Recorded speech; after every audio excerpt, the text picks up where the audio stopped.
What's happening, everybody? Welcome back to this program. Today we're going to talk about whether or not you really should have pulled for Acacia. And I think it goes without saying, guys, if she's your favorite character, if you like her aesthetics, if you like her gameplay from what you've seen on YouTube videos, then obviously she should be worth pulling for you, because that's just the way it is in any game. Whoever your favorite character is, that's the character you should pull for. Now, Acacia is a pretty cool character. She's got a lot of charm. However, she is a limited character. She's only in this banner for one more day. So I do apologize for bringing this content to you so late as far as review about Acacia. Really just been trying to work on, learning the inner workings of Snowbreak game, and there's just so much content to talk about initially that I really kind of put her on the back burner, and I do apologize again for that. But let's talk about it, guys, and talk about whether or not you really should pull for this character. So the first thing to know about these limited characters, guys, is in these banners it costs 12,600 gems to go to the pity, and you have a 50-50 shot of getting the character. And if you don't get the character, you might have to spend another 12,600 gems to go to the next pity, right?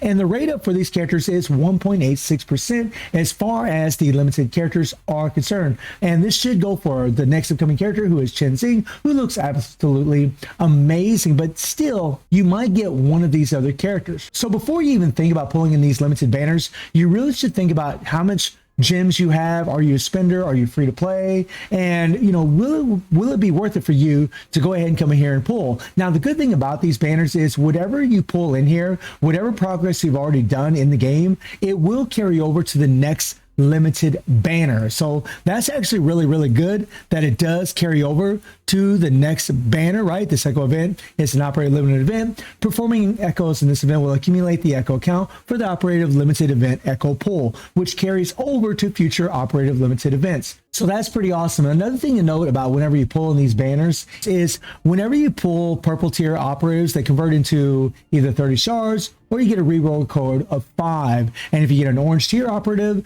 then you're going to get an extract of 60 shards or a reroll code of 25. Now, this is important because whenever you go into the shop and you go to the circulation here, these are your reward codes, and you can actually use these to buy summons for limited characters. I mean, right now I can buy 27 of these. Now, I'm not going to do that because I have enough of these. I can almost get a limited weapon of my choosing, but you do get a little bit of a return on investment whenever you do your pulls in those limited things. So it's nice that it does carry over.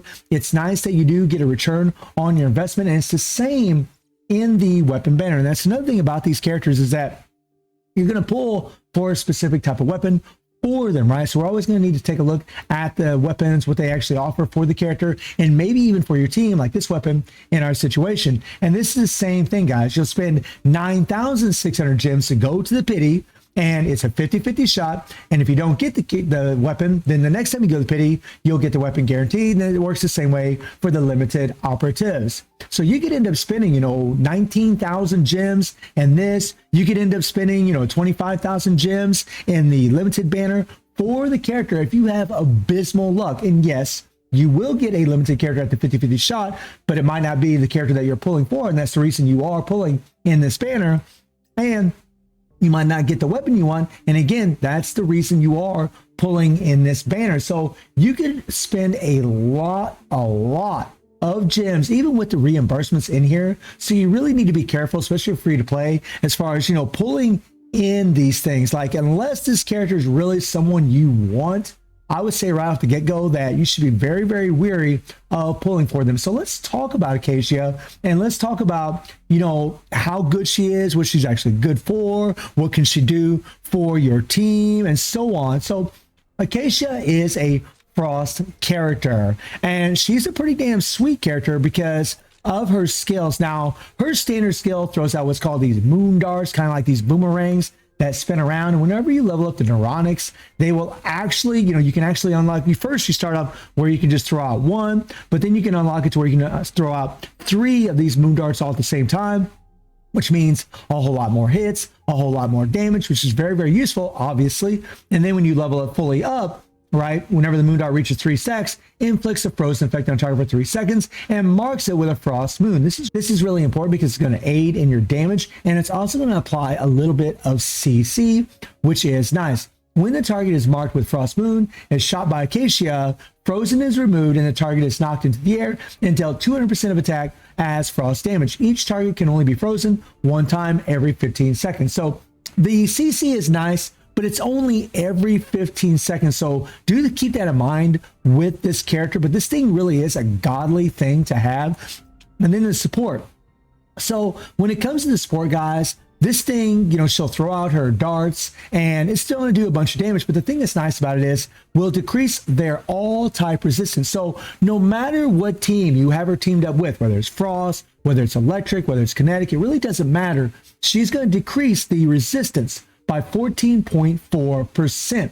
And that is very, very beneficial as a support character, especially considering this is a support skill. So when you're using her QTE and you're throwing out those moon darts, as long as those things are spinning around the opponent, you're going to get this all type resistance for whatever character you're using to increase their damage. Very, very godly. And then when you level up the neurotics for this thing, the Kaga Moon Dart will suck in nearby enemies toward it. So you're actually going to have a form of crowd control, which is actually really good. And then if you fully level it up, the Kaga Moon Dart will follow the hit target. So really, really amazing support skill. And it literally is a support skill. And then her ultimate, which is amazing, guys. Like, it's got a 60-second cooldown, costs 80 energy to use, which is nice. It doesn't cost 100, so that's good. You can use it quite often, and it's a very amazing skill, a lot of damage. But Acacia will throw a crescent moon wheel to create a lunar eclipse storm in the target area, dealing frost damage every 0.5 seconds to the enemy in the area and decreasing their movement speed by 10%. This is actually really, really good, especially if you have a character teamed up with Life, because Life does frost damage. So whenever you're applying that frost, that dot from her ultimate, and then you use Life at the same time, you can do a bunch of damage. Or you just use the ultimate for Acacia and then throw her moon darts afterwards and just start shooting with her pistol, and you can do a bunch of damn damage, especially if you get some frost applied. But whenever you level up the neuronics, then this thing can suck in the target. So again, another form of CC on her ultimate. And then you can actually increase the duration to 10 seconds instead of 8 seconds. So really, really good. All right, that's pretty damn awesome, guys. Nice. Now her weapon is pretty damn sweet. This weapon adds some nice little effects. So it increases your frost damage by 9%, which is really good for her damage, but it increases full squad damage by 3% for 5 seconds each time the support skill hits an enemy, right? And that support skill, her moon darts, they pop, pop, pop, pop, pop, pop, pop. They'll hit the enemy a whole bunch of time within that 5-second duration. You will get this max 5 stacks, which means you're going to get an extra 15% damage, okay? Your team will get 15% damage every time you use a support skill from Acacia. So not only will you get the all type resistance down by 14.4% from her support skill, but whenever you use the support skill, if you have this weapon, you're going to get an extra 15% increase to your damage just having the weapon once. And if you modify the weapon, which means you need another copy of it, then your frost damage is going to go up to 10.5% instead of 9, and your full damage is actually going to jump up to 17.5%. So nice little damage buff, but I don't really think it's worth it pulling the weapon unless you're a massive spender, because when you pull in these limited banners, it can get really, really expensive. Now, the bad thing about a pistol, guys, is one, she only has 6 shots. Now, this is probably going to change when you change the magazine of the weapon, but having 6 shots kind of sucks in all honesty, guys, because it takes her a little bit of time to reload the weapon. I mean, 1 second, I mean, that's not too bad. I mean, really 1 second, but only having 6 shots, and if you don't have a particular magazine in the future, you'll find that you're constantly reloading this thing over and over and over. If you are using her as a main damage dealer, she does have good damage, but always remember, with a pistol, you're going to have short range, and you're not going to have very many bullets. You're not going to have very many shots. Now, her logistics. This is the recommended logistics that they want you to put on the character, which is the Twilight Squad. And the reason for that, guys, is because it increases active skill damage. And as I talked about in a previous video, active skill damage is your support, your ultimate, and your standard skills, right? So this is going to buff up whenever you're using her support skill, whenever you're using her ultimate, whenever you're using her standard skills. So it's really, really OP for the character.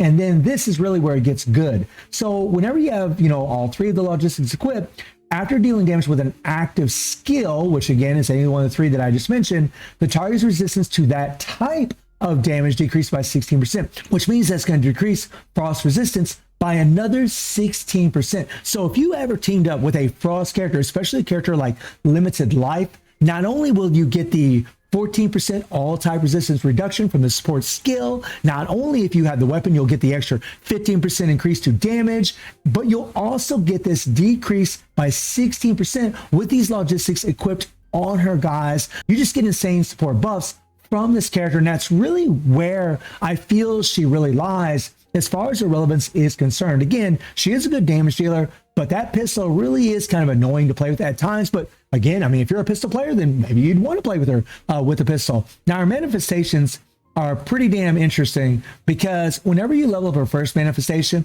increases the AoE of Kaga Moon Dart, which is her support skill, where she throws out the boomerangs more or less, by 50%. Very, very good for the extra CC, especially considering that when you level up the neuronics for this thing, you'll actually start pulling in your mobs. Very, very powerful.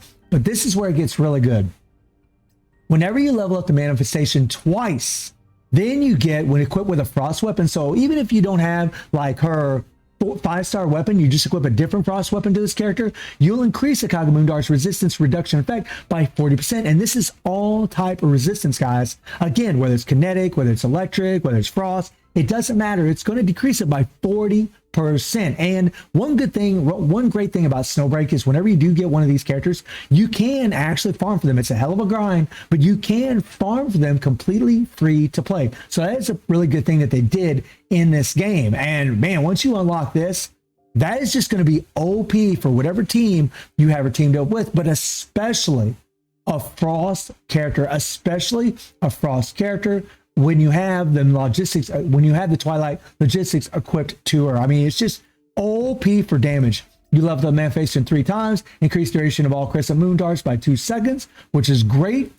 And then you level up even more. Moon Hollow skill by 1, resistance reduction inflicted by Moon Tide increases by 16.8%, which means more damage, and then decreases Moon Hollow's cooldown to 15 seconds. And Moon Hollow, guys, like that is really, really good. Lowering this to 15 seconds instead of 20 seconds for your support skill means you're going to be able to use it a whole lot more often. I mean, it really is OP, but let's be honest, unlocking all 5 manifestation takes an insane amount of dupes. And the fact that they have the 40% all resistance down just by manifesting it twice is really, really quality. I mean, I really feel like that's the sweet spot for this character. Although if you max her out, then obviously she's going to be a lot better.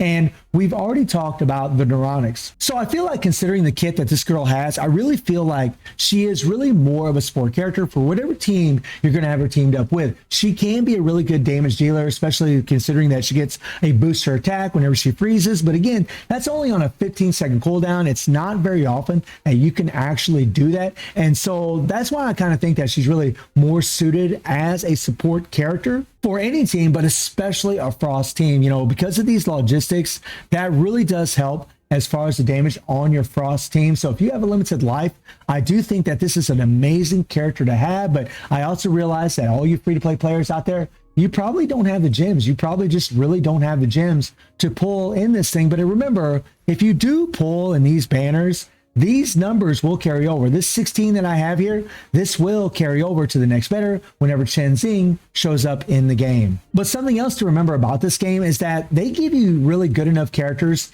in this game, and this is going to be for all the banners that we're going to get. They give you good enough characters in this game to where you can actually get it done really, really well in the game, even if you don't pull for limited characters. So my advice to all of you guys, especially when it concerns limited characters, whether it's Acacia, the upcoming Chen Xing, and future other characters, is just pull for your favorite, or pull for a character that's going to really, you know, buff up or be the main damage dealer for a certain type of damage that you like, or a certain type of play style. You know, just pull really for your favorite character, because I really think that's where it's going to be at in the ecosystem in this game, considering the cost of pulling for them, especially with the 50-50 banners. So guys, let me know what you think about Acacia, and I do stream on Twitch at 9 p.m. GG+7 time, link in the description below. And I hope you enjoyed the video. Thank you for watching. Y'all take care and have a good one. See everybody. Take care.